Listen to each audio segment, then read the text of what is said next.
So we're going to start with 2 Corinthians chapter 3, verse 12. And again, our goal is to, we're going to talk about our relationship with God. How do we approach God? What provisions are made for us to worship God and come to his presence? And we're going to look at a number of passages, but anchored into this very passage, 2 Corinthians chapter 3, verse 12 to the end of the chapter. So I'm going to read it.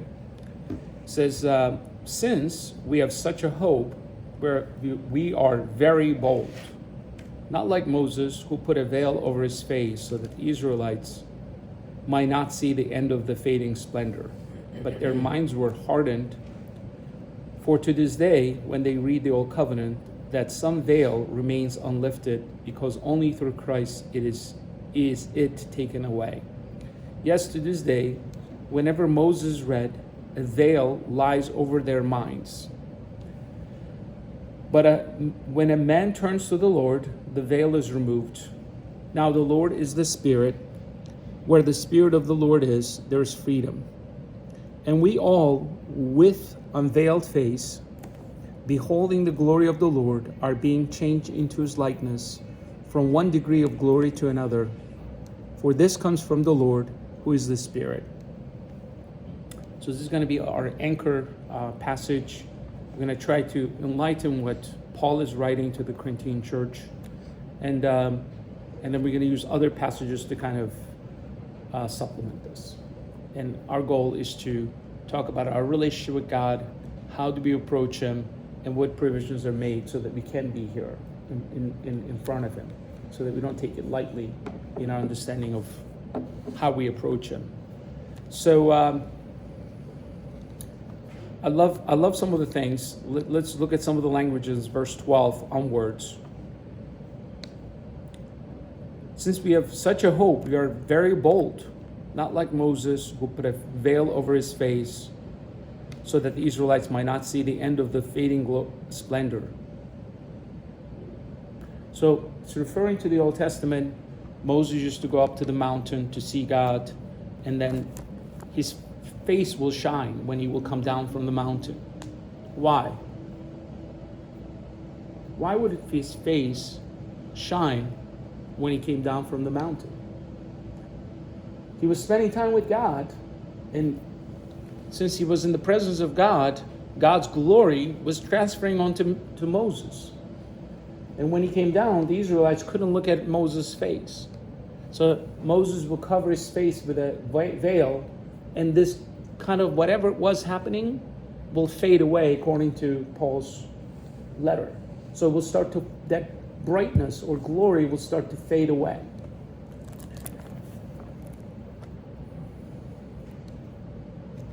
Verse 14, but their minds were hardened.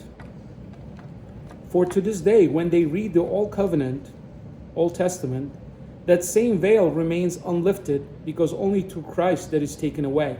He's saying the Israelites now, who have the Hebrews, that have the Old Testament, the Hebrew Bible, they read the Old Covenant with a veil over their face. Why is the veil? How would that obstruct your view? How could you see through a veil? What's the purpose of the veil? But if we're like at an age now when we look at the Bible without a glass, we're struggling, right? We turn on more lights. We use magnifying glasses. Imagine if I had a veil over my face while I was reading it. How would that impair my reading of the scriptures?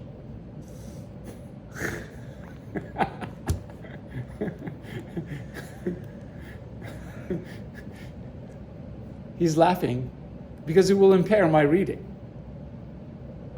I'll be impaired.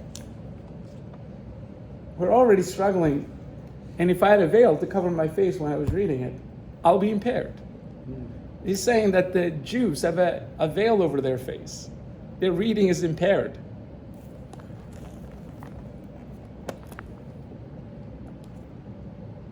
The same veil remains unlifted, because only through Christ it is taken away. Yes, to this day, whenever Moses read, a veil lies over their minds. So not only on their eyes, but also over their minds, that the veil is there. But when a man turns to the Lord, the veil is removed. Now the Lord, what happens when the obstruction is taken away? You see it clearly. You have a very clear shot with no obstruction. Now the Lord is the Spirit. Where the Spirit of the Lord is, there's freedom. I love that. Why? The closer we get to God, the more freedom we experience. Freedom from what? Is somebody put us in a cage? Are we locked up in some county prison? What is she talking about? Freedom for our flesh. Freedom from the bondage of this world. Freedom from sin. Freedom from lies. Freedom.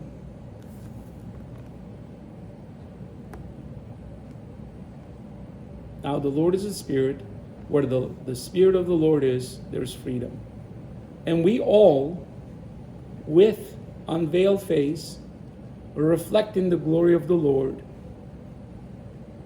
So we are looking at God with an unveiled face, no obstruction, no distraction. The writer is saying that we're reflecting, like in a mirror, the glory of God. We are just the mere reflection of what we are looking at. If I'm looking at an evil thing, what am I reflecting? I'm going to be reflecting evil because I'm just a mirror. But if I'm looking at God, I'm going to be reflecting Him, His holiness. And this reflection says, and we all, with unveiled face, beholding the glory of the Lord, are being changed into His likeness from one degree of glory to another. And that not only you're just looking at Him without a veil, but you're being changed from one degree to another. How is that happening? How is the change coming through? This relationship is transforming. He's changing you. Just like the John chapter 15, when you're in the vine, the Father prunes you. He's doing work on you. You're being transformed in His presence with unveiled face, changed into His likeness. Not only we're being transformed in any given direction, but we're being transformed into His likeness. We're becoming more like Him. From one degree of glory to another. I don't know why Paul inserts the word glory, but the more we become like Him, it's glorious. He's glorious, He's loving, He's humble, He's meek, He is forgiving, and all these beautiful things.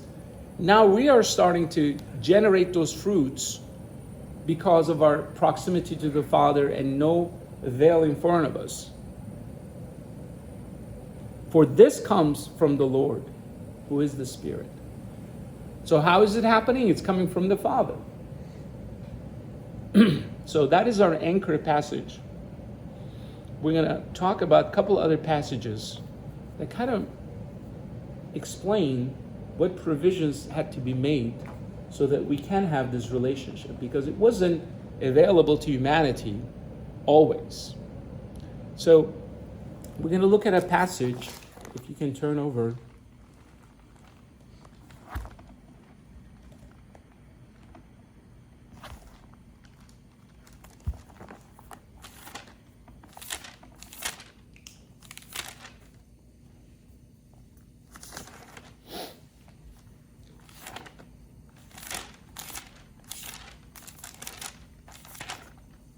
We're going to look at Leviticus chapter 10. Some time ago, I decided I'm going to read the first 5 books uninterrupted. I'm going to start from the chapter 1, and I'm going to read it up to the last book, which is Deuteronomy. And I've always read it in pieces, and there were parts that I've skipped many times, or I kind of skim over it, because I could barely bear it with the chapters and chapters and chapters of description of the tabernacle, chapters and chapters of description of the priestly garments and all these other stuff, and the sacrifices that to be offered this way or that way. But I said, I'm going to read through this and see what happens. Every word, I'm going to at least look at it and I'm going to read it. And sometimes maybe I don't recall it. Maybe I did it out loud so that I can actually just make sure that I'm reading it and not just being tempted to skip over. But I come to a place in Leviticus chapter 10, and I came to this particular passage in chapter 10, and I was actually utterly shocked. So what's happening is Israel is coming out of Egypt, sorry. Correct me if I say something that is off. Israel is coming out of Egypt. Moses leading them. Eventually God says to Aaron is going to be the high priest. His sons are going to be along with him in the service of the high priesthood. And that the high priesthood, the one man that is closest to God, is going to pass from father to son. They create something called a tabernacle. Tabernacle was a massive tent. It was a portable tent. The description is found. And apparently there is a copy of it somewhere in Pennsylvania, in Lancaster. If you Google it, you can go see a real size tabernacle in PA. Somebody actually built it in the 50s. And but what happens is it appears to be, if you follow the dimensions and if you follow the drawings, if you follow the details, there's 3 sections to it, or maybe 4 sections. So there's a place called the Holy of the Holies, which is in the rear of the tent. There is the covenant of the ark of the covenant. The 10 commandments are in there. A little bit of manna is in there. I think even Moses' staff is in there. It's put into this box, maybe like 4 feet wide. It's covered in gold. There's some angelic figures on the top. It sits in the very back of the tent. Aaron is allowed to go once a year into the space. No one else is ever allowed. And before he goes in, he has to sacrifice animals for his sins, and then for the sins of the people before he can enter it. He does it once a year. So there's the back of the tent where the Holy of the Holies, no one goes in except Aaron once a year. There's the middle section where him and his 2 sons are serving. That's where they are doing their services. And then you come out of this high priestly area to the outer part where the people are inquiring of God. And there is the gardens surrounding it. That's my understanding of the tabernacle. So Aaron is giving this office, being the high priest, and his sons are also given this honor. Being close to the Holy of the Holies, right behind the curtain, is God's presence, because God says, I'll dwell among you and I'll be with you. And anybody who wants to inquire of God will come to this tabernacle, this tent. Eventually, about 400 some years later, it will be replaced by the temple. And the same model will be, the same template would be used to build the temple, as far as I understand. So God gives them instructions. And chapter 10, now Nadab and Abihu, the sons of Aaron, each took his censer and put fire in it, and laid incense on it, and offered unholy fire before the Lord, such as he had not commanded them. And fire came forth from the presence of the Lord and devoured them, and they died before the Lord. Then Moses said to Aaron, this is what the Lord has said, I'll show myself holy among those who are near me. Before all the people, I will be glorified. And Aaron held his peace. And Moses called Mishael and Elzaphan, the sons of Uzziel, the uncle of Aaron, said to them, draw near, carry your brethren from before the sanctuary out of the camp. So they drew near and carried them in their coats out of the camp, as Moses has said. And Moses said to Aaron and Eleazar and Ichamar and his sons, do not let the hair of your heads hang loose. Do not rend your clothes, lest you die, lest wrath come upon all the congregation. But your brethren the whole house of Israel may bewail the burning which the Lord has kindled. And do not go out from the door of the tent of the meeting, lest you die. For the anointing oil of the Lord is upon you. And they did according to the word of Moses. Verse 8, and the Lord spoke to Aaron, saying, drink no wine, nor strong drink, you nor your sons with you, when you go into the tent of meeting, lest you die. It shall be a statute forever throughout your generation. You are to distinguish between the holy and the common, between the unclean and the clean. And you are to teach the sons of Israel all the statutes which the Lord has spoken to them by Moses. You read the story. So God gives this office of the high priesthood to Aaron and his children, 2 sons. So I'm just thinking, like, if God was to choose out of millions of people, me or you to this office, you would be quite honored. It's a very honorable position. You are closest to God. You're doing the work of God, but in a closest proximity. There was nobody physically close to the tent, the Holy of the Holies. Nobody was closer than Aaron and his 2 sons. No one else was allowed to that area. And then God gives them this responsibility. Then he goes ahead and kills Aaron's 2 sons. Wow. And what did they do? People are scratching their head to figure out what happened that it angered God so much that he would actually kill them. And you would ask this question, a number of people would be scratching their heads. Some may have a decent answer about it. Whatever they've done displeased God, and it wasn't right. And why does God kill them? He actually tells us in verse 3. Then Moses said to Aaron, this is what the Lord said, I'll show myself holy to those who are near me. What am I getting out of this passage?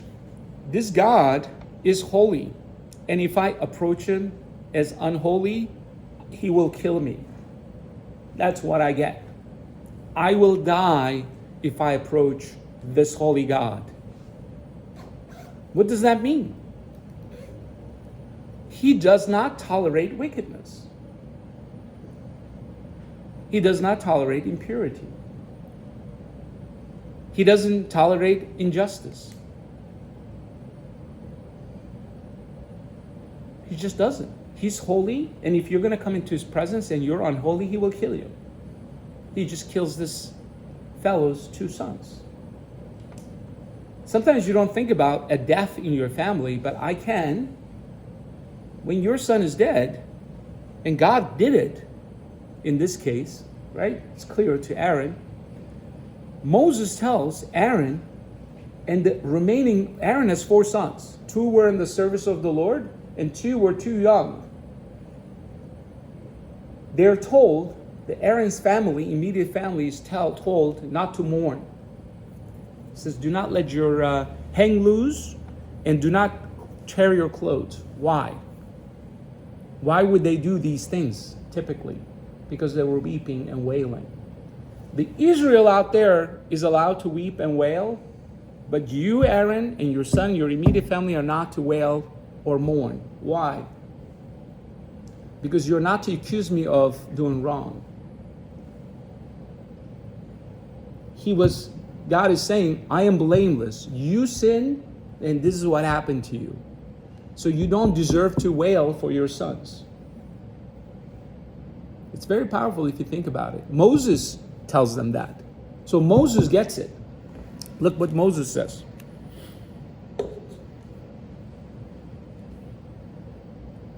It says, and Moses said to Aaron and Eleazar and Ithamar, his sons, there were 4 of them, so he's talking to the other son.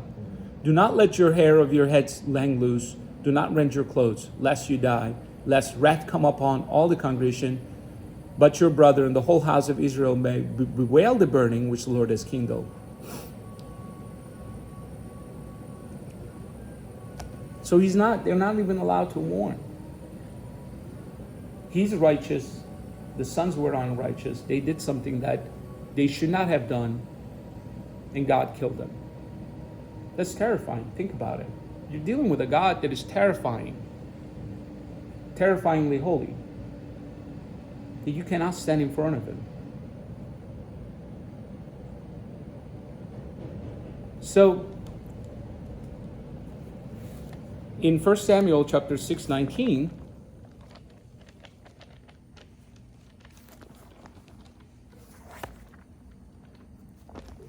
chapter what? 1 Samuel chapter 6:19.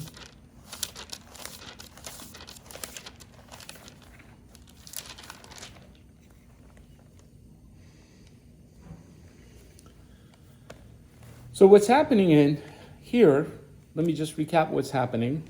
There's a war. This is Samuel. Samuel's alive. There's a fellow named Eli. Eli is the high priest at the time.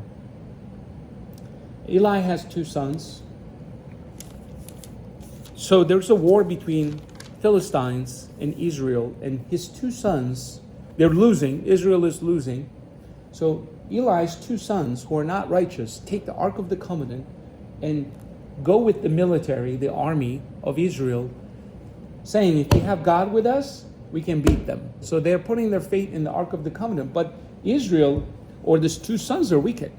So in the war, they lose the war, and the sons are killed, and the Ark of the Covenant is captured. It goes into the Philistine side. They keep it for a while, but there are terrible things happening in Philistines. They're dying. There's like plagues and all kinds of tumors growing on them.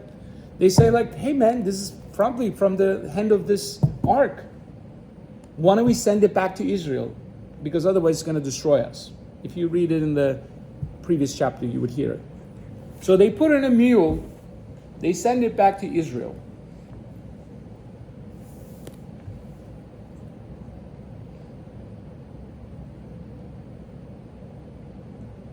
So he comes back to Israel, and verse 19 we're going to pick up. The ark comes in, and some of the people look into it. So this is supposed to be in the tent, in the Holy of Holies.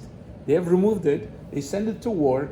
The Philistines are dying. They send it back, and now the Israelites are curious, so they open up the Ark of the Covenant, which is really the most holy thing Israel had as an object. Look at what happens in verse 19. And he slew some of the men of Beth-Shemesh because they looked into the ark of the Lord. He slew 70 men of them. But if you look at the footnote, and the people mourned because of the Lord had made a great slaughter among the people. Then the men of Beth-Shemesh said, who is able to stand before the Lord, the holy God? And to whom shall he go up away from us?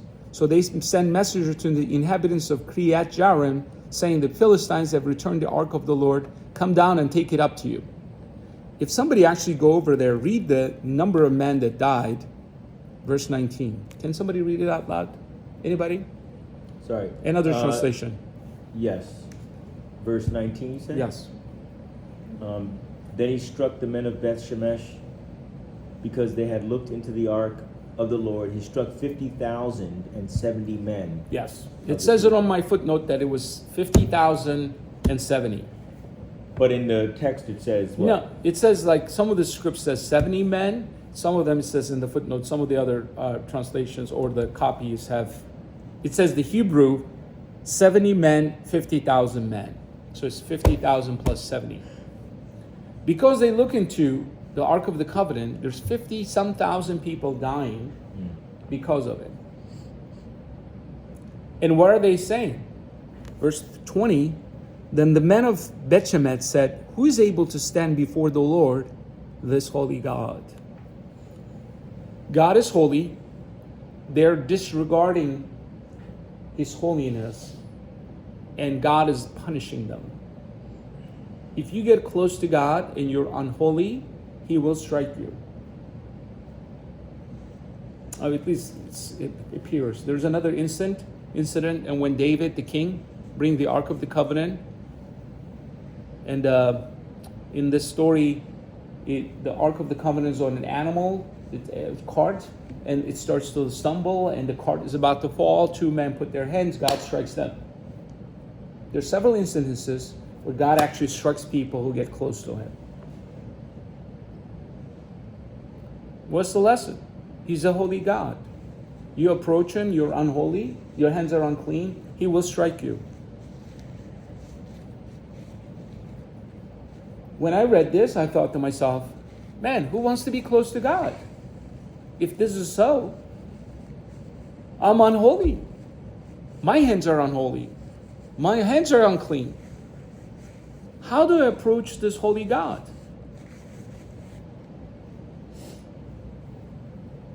Let's go over to Colossians chapter 2.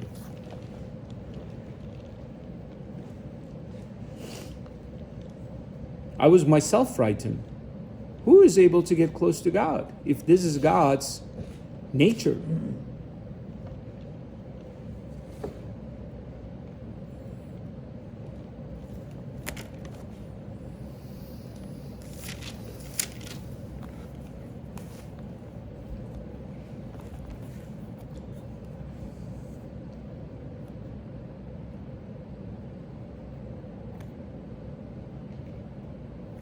We're going to read chapter 2, verse 11.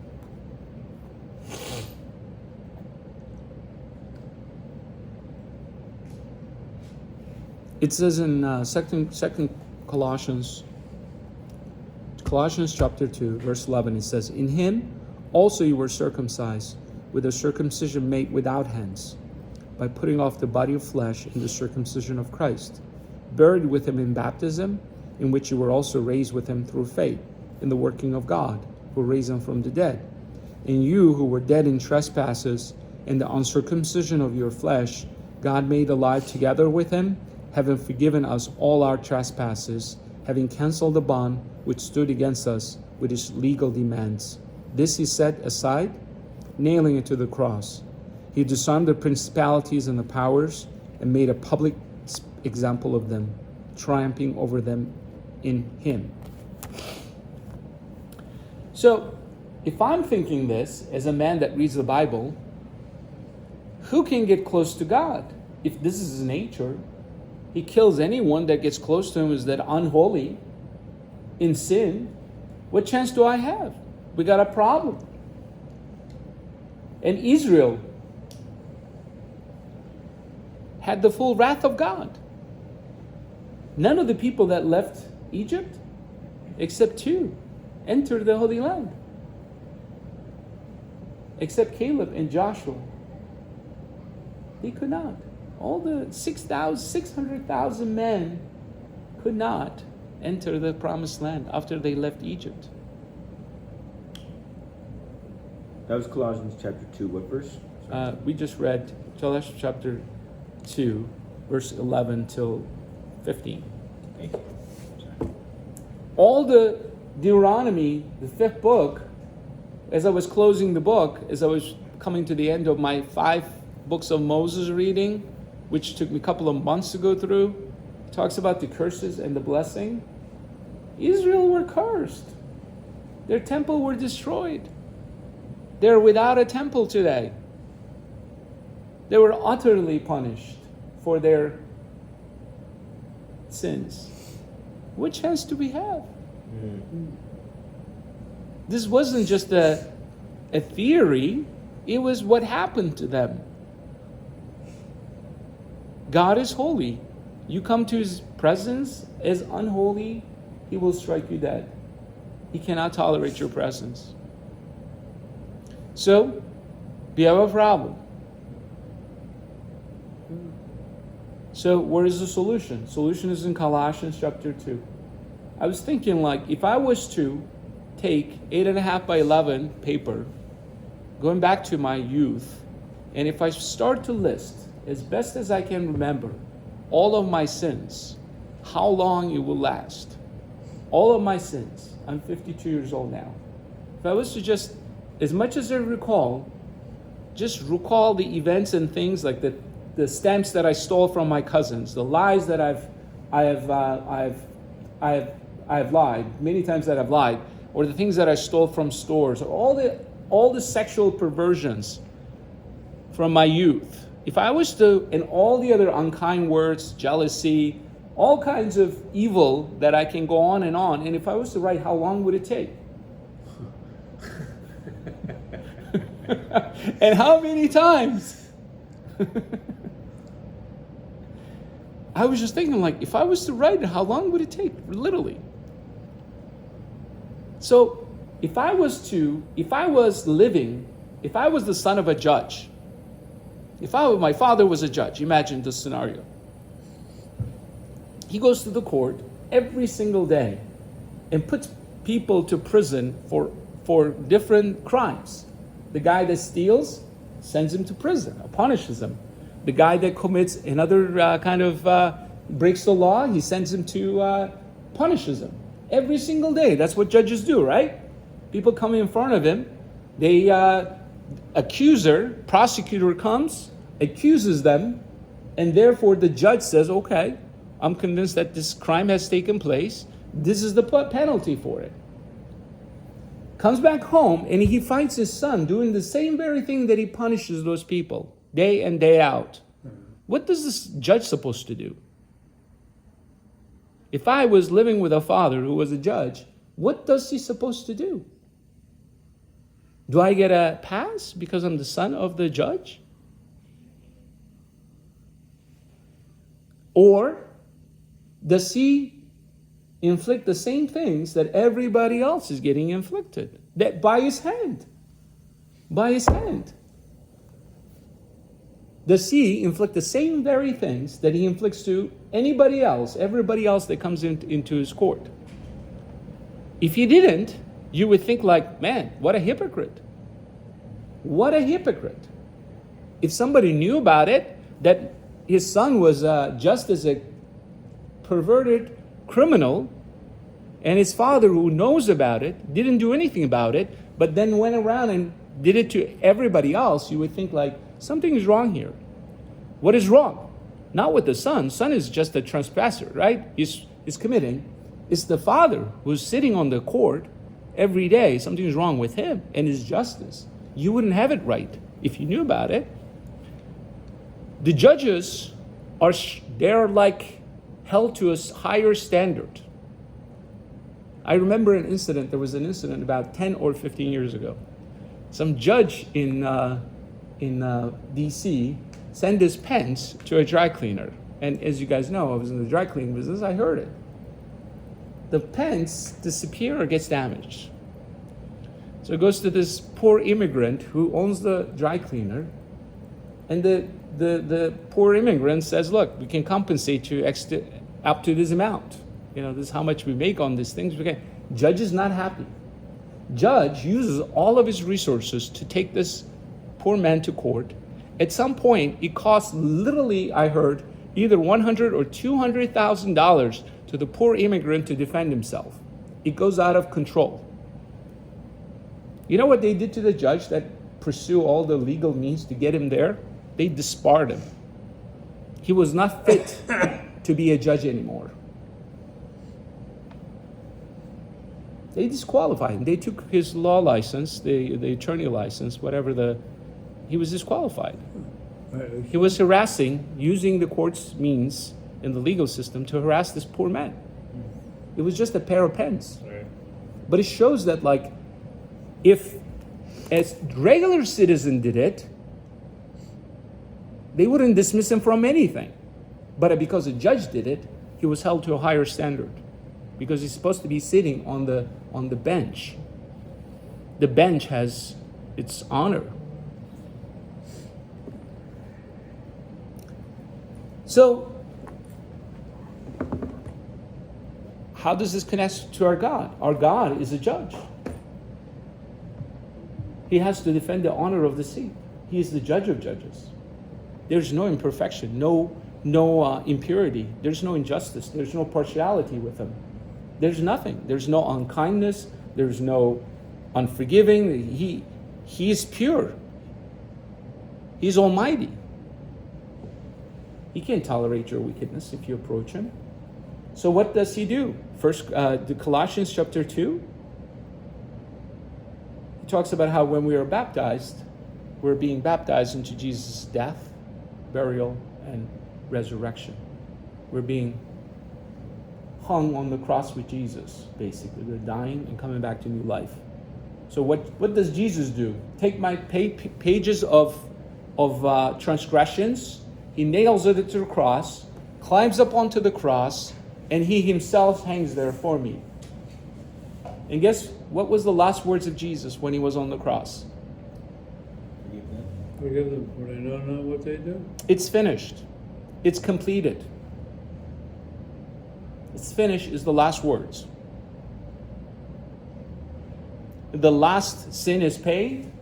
My last sin on the list is paid. It's finished. It's completed.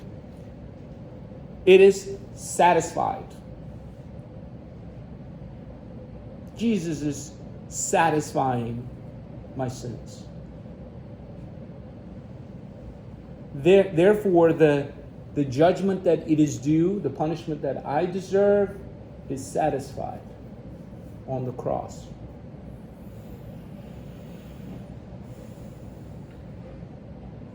It says that all of us who are baptized are clothed with Christ.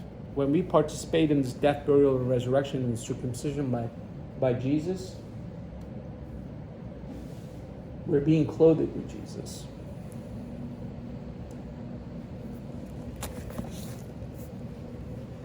Let's go back to our original passage, 2 Corinthians chapter 3, verse 12. Since we have such a hope, we are very bold.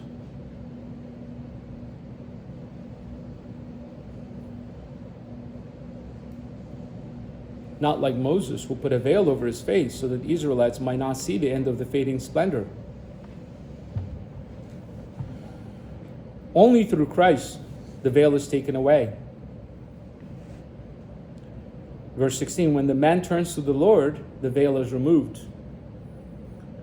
Now the Lord is the Spirit. Where the Spirit of the Lord, there is freedom. And we are all with unveiled face, reflecting the glory of the Lord, are being changed into his likeness. As soon as he dies on the cross, why does the temple of the court, why does the curtain of the temple is torn into two? Why? We all have access now through Christ. Whoever has accepted the cross and Jesus satisfying of our sins have access to the Father now, because we are entering into the Holy of the Holies clothed with Jesus. When the Father looks at us, he sees Christ. If he lives in you, not only you're clothed, but he's in you. You're nothing but Jesus, in and out. And when the Father sees you, you're welcome. You can enter into the Holy of the Holies. There is no more veil. You are looking at the pure, holy God, which the Israelites could not even dare to have access to. And none of them have. To this day, the veil is still on their face. When they read the Old Testament and the prophecies, they do not understand them. They try to explain it with ridiculous substitute. If you hear any of the prophecies coming into fruition in the New Testament, they use ridiculous substitutes to explain them. If you hear their arguments, you'll be like, wow, that is just ridiculous. That is just totally, they're so veiled, they're so blinded, they're so dull, that you will see that is so true, that they're still veiled to this day. But here is my kind of encouragement to you. So we have such an access to the Father with unveiled face, and we can reflect the glory of the Lord, and we can experience changing into his likeness. This is 2 Corinthians chapter 3, verse 18. I visualize this something like this. The man that grasps this loves the presence of the Lord, because he knows that change will come through his proximity to the Father. He knows that his brightness it comes through the Father. He has nothing. He knows there's nothing. It's just a reflection of what he's looking at. So there's nothing in that man. There's no substance that qualifies him. So that's why we talked about last week how David received his faith. How did he receive his faith? He was in the Word of God day and night, just like Joshua meditated on his Word day and night. We're not just barely talking about reading the Scriptures. We're talking about just being in the presence of God day and night. What happens if you don't read your Bible for extended periods of time? Your glory also starts to fade. The more you replenish your presence with the Father, the brighter you are. And not only that, the more change you see in your character that are just unbelievable. This is not who you are. You never were these things. He is transforming you day by day.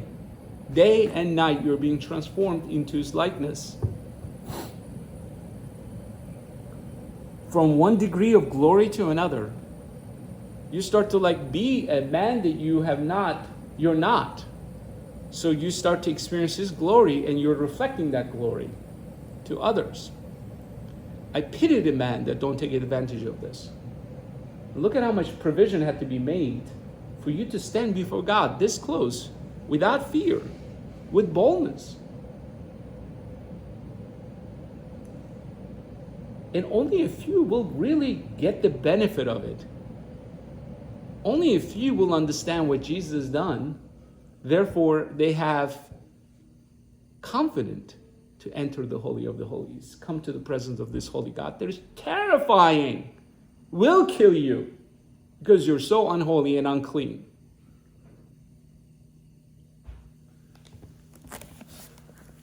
I'll finish it with this, to tie it up.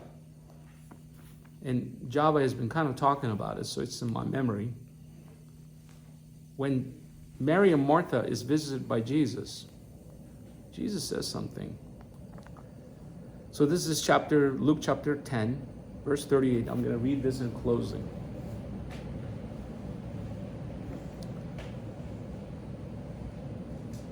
Now as they went on their way, he entered a village, and a woman named Martha received him into her home.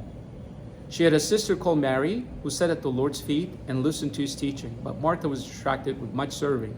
He went to him and said, "Lord, do you not care that my sister has left me to serve alone? Tell her then to help me." But the Lord answered her, "Martha, Martha, you're anxious and troubled about many things. One thing is needful. Mary has chosen the good portion, which shall not be taken away from her." What is Jesus saying?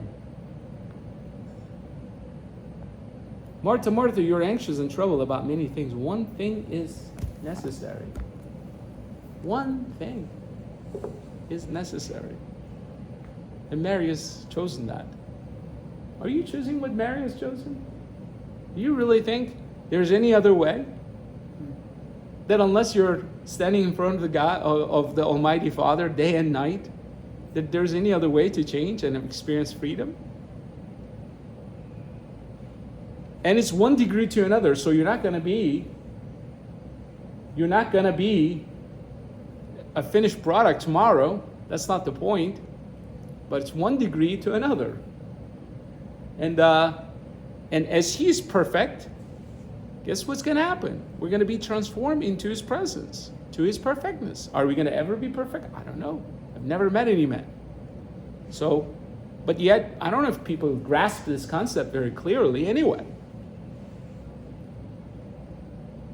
We want to live this life, this is what's going to take. If you ignore it, then you're going to miss out. You want freedom from sin? Park yourself in front of God day and night. You want to change your character? Turn to the Father day and night.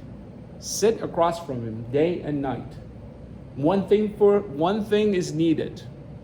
Mary has chosen it. Park yourself. Now you have access. Enjoy it. And don't miss out.